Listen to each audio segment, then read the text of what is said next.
Well, hello, good morning. It's 10:30, 10:35, I think, something like that. I just started. Here we are, first sign on the Foothills Trail. I just got dropped off by my shuttle driver, and I'm on my way finally. A little apprehensive, I gotta say, I'm still a little nervous. I feel like I could be better prepared. It's warming up, it's probably about 56, 58 degrees. So actually a little warmer than the last time I was here, but starting the hike.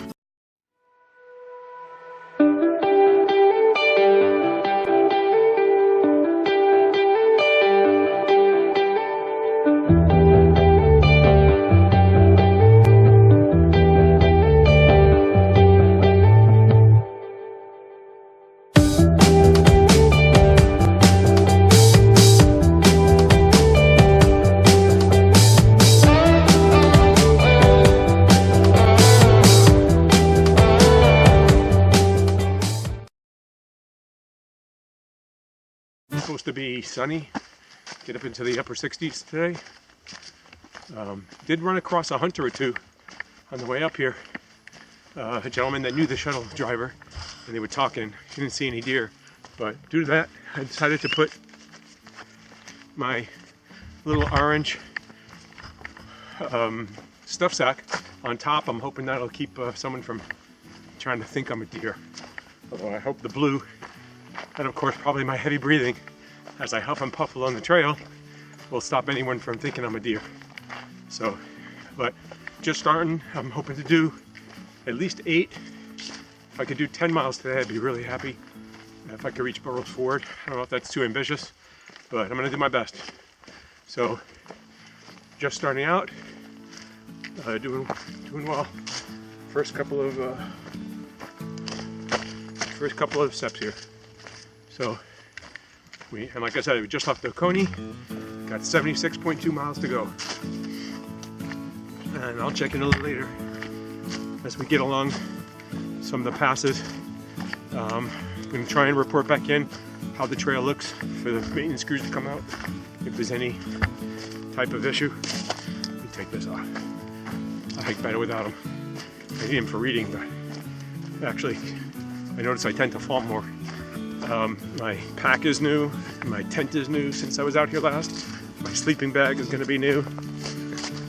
I'm trying new shoes, new socks, just a lot of new equipment. So we'll see how it goes. I feel like I wish I was in a little better shape. I wish I would have trained a little bit more, but all that's, I wish I would have trained a little bit more and gotten a little bit of shape before I started, but you know, that's a little too late now. It's been unseasonably warm. You can see a lot of the leaves are still here. I really thought the trees would be bare, but I'm really shocked at how, I guess fall is about 2 to 3 weeks behind with the leaves falling off and everything else. So I'm gonna get some beautiful fall colors, and there's supposed to be a cold front coming in about 2 to 3 days, which unfortunately, you know, in front of a cold front you usually have rain. So I think right now, last I heard when I checked the weather this morning, Thursday, it's Tuesday morning, so about 2 days from now, Thursday is supposed to be when the cold front comes through, and probably later in the day. So I'm looking at heavy rain or rains coming through on Thursday evening. So what I may do is on Thursday, depending on how I'm doing and what happens with the weather, maybe I'll stop a little early. Maybe I can avoid getting rained on. I'm going to obviously play it by ear, but if the rain starts, maybe I'll stop early that night, pitch my tent, stay in the tent, stay dry overnight, and hopefully on Friday morning, if the cold front comes through, it's supposed to drop down to the 20s, I can end up avoiding getting wet. I have my rain gear, I have a rain jacket, and I even bought rain pants for this, just in case, because I don't mind getting wet, but cold and wet is a dangerous combination. You have to worry about hypothermia or exposure issues. So, especially if the temperature's going to stay in the 20s, and you know you're going over a mountain, it's windy, you really lose a lot of heat. You got to worry about it. But so far today, that's not a concern. It's now 12:15. I've been hiking for, I don't know, an hour and a half, maybe an hour and 40, and I'm coming to my first, I guess, crossing or what could be a potential bailout point. If I remember correctly, this is Jumping Branch. So I've done, what, 3.7 miles or something like that? I have to check the map. So I'm sure the sign here will tell me. Here comes a car. Yep, Jumping Branch access. Oh, even better. 4.6, I like that. So we're gonna keep walking, 71.6 miles to go. Weather's been fairly good, it's actually warm. An hour and a half, 2 hours in, 4.6 miles, I can't beat that. This end of the trail is a little more level, it's not as steep. Seen anybody? Haven't heard anybody? Have seen no wildlife except for one squirrel.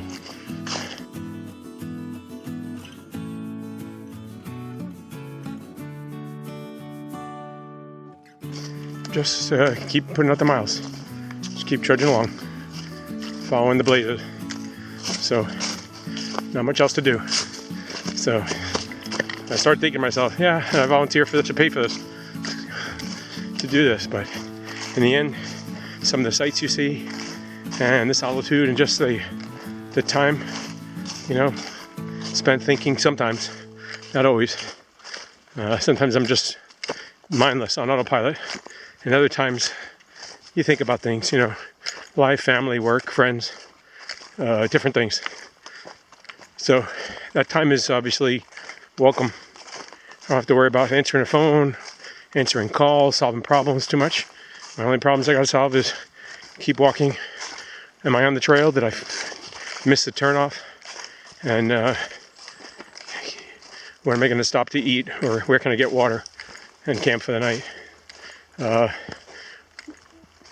Very different set of existence, living. You strip away all the other stuff. Not that they're not still there and important. You know, they are important. I'm not going to say they're not. But this is a little simpler. So I'm making it along. I'll probably try and go another hour or two. And then maybe I'll take a break for lunch. I'm hopefully going to go till about 5 tonight. I'm going to see where I'm at and how far I've gone. I was hoping to do at least 8 or 9 if I can reach some campground. I'll do that. I don't know if I might be too ambitious, but if I can keep this pace up, I should make it. It's 12:47 now, so I've been hiking for about 2 hours, a little over 2 hours. 2 hours and 12 minutes to be exact. I think it shows 6.1 on the map. So, for that road, if that's the right road. I just met first another hiker. He's a section hiker, I guess. He can't be doing a day hike, or he told me he's going is like 17 or 18 miles. It's possible. He was having his lunch, I guess, or a snack. I walked past him. We chatted for a couple minutes. So, yep, 6.1 to the state park. You can see the sign. So let's figure out where the Foothills Trail goes now.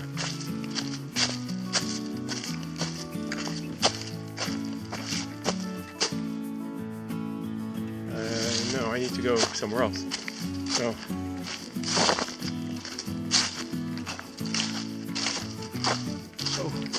I do remember this now. I have to cross the road. It's on that side, actually.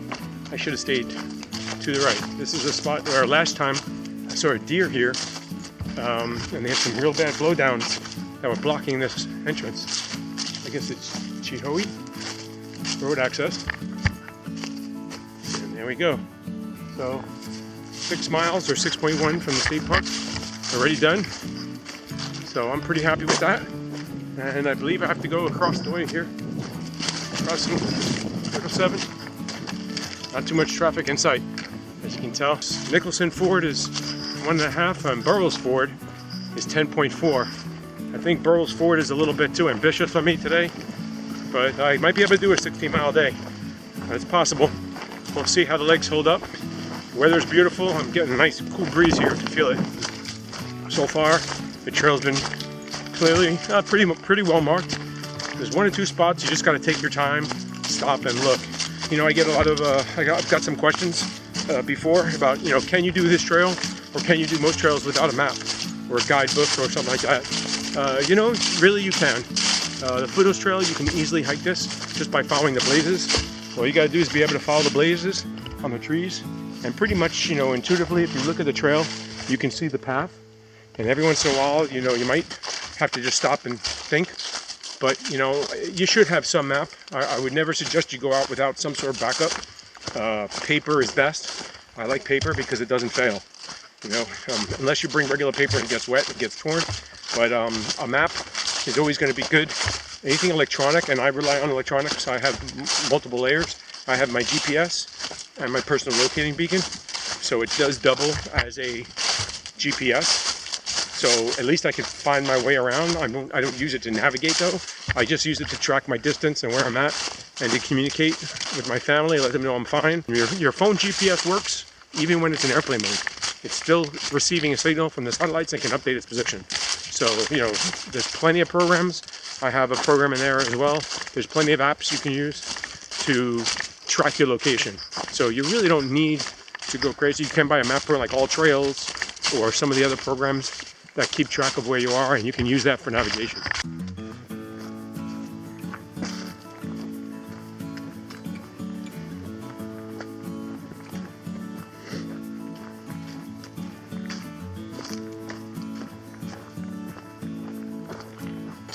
So you can see trail crews have been out here, and typically something like this is what they'll clear because it's chest high or waist high. It's hard to climb over or to go underneath. So they'll clear this thing. So, but you know, little logs you can climb over or stuff you can climb over, they're not going to waste it. A little further today, I like to think I'm in better shape. I don't feel it sometimes, but I like to think I did. I didn't train enough, if you ask me. I know I keep saying that. I'll edit some of this out. So you're never going to hear it.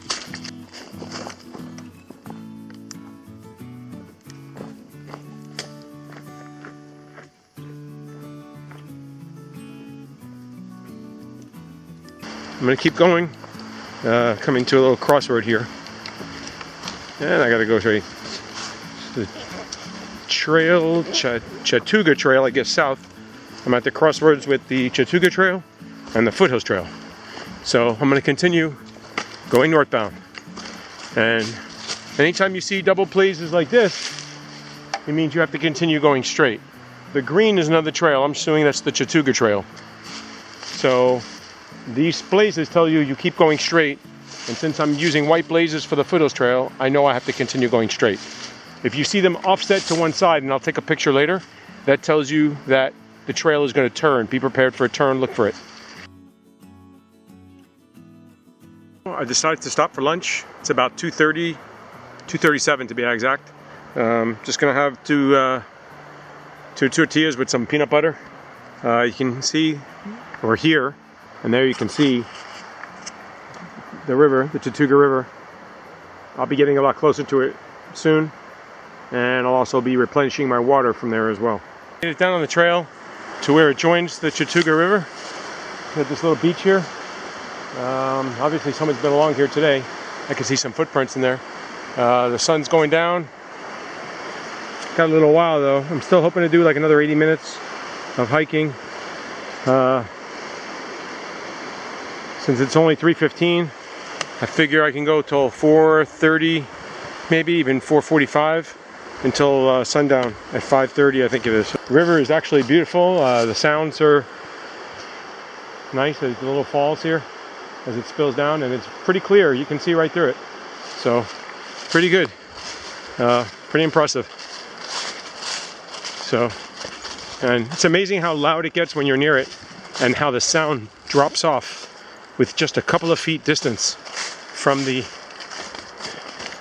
river, you know, or as you walk away from these, you know, just these little rocks, and you hear, I guess it's like a rapid, or just as it spills down, how loud it is.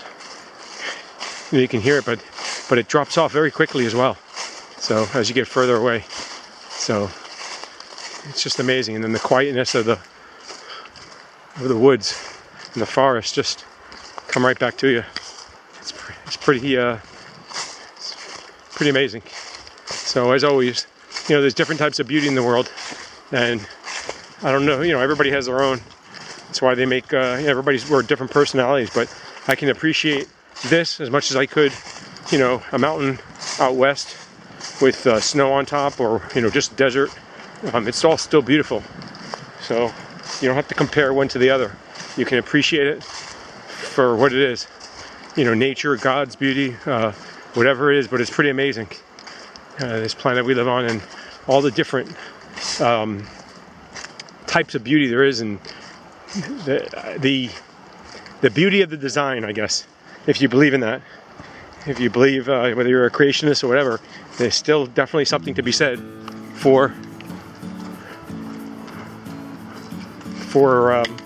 obviously how it all works and how everything interacts with each other and how they're tied to each other.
Okay, it's 6:20. I decided, unfortunately, to push on when the sun went down. I thought I could make Burroughs Ford, which I finally made. I'm at mile 16.4 from Oconee. I just gotta find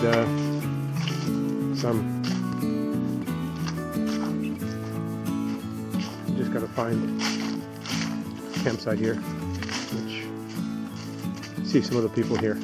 So anyway, did a little night hiking, but I'm very tired and I'm gonna stop.